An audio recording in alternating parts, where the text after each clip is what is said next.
The West Indies have suffered another setback in their quest to gain automatic qualification to the 2023 ICC World Cup after going down by 50 runs to New Zealand on the Duckworth-Lewis method on Friday night at the Kensington Oval in Barbados.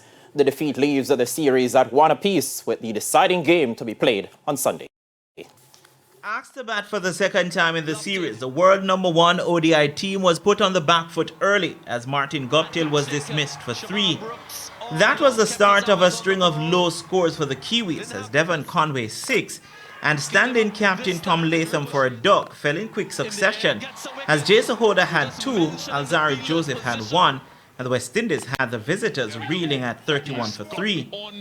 Finn Allen, in just his 4th ODI, showed maturity and with it a full array of shots, while Darryl Mitchell demonstrated his class as the two shared in an 84-run 4th wicket partnership to wrest some of the advantage back in their favour.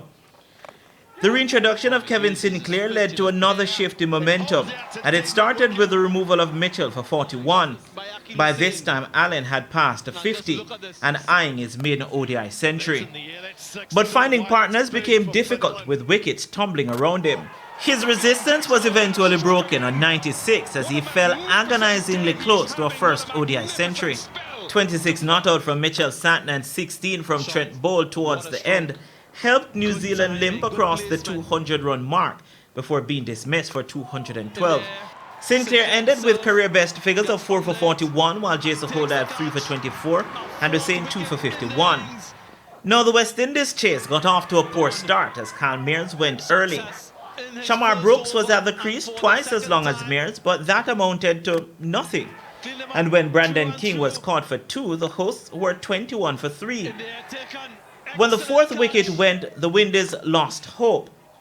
Captain Nicholas Puran 2 and Jason Hoda for a golden duck came and spent a combined 11 minutes at the crease as the Windies were reeling at 27 for 6. Casey Carty and Yannick Cariah, who was batting for the first time in international cricket, tried to stem the flow of wickets, and it worked for a while until Carty sold himself short after some brilliant fielding from Martin Guptill. The West Indies' demise was delayed by 53 minutes because of rain, and when they returned, the game was reduced to 41 overs, while the target dropped by a run. But the resumption once again produced a shift in momentum.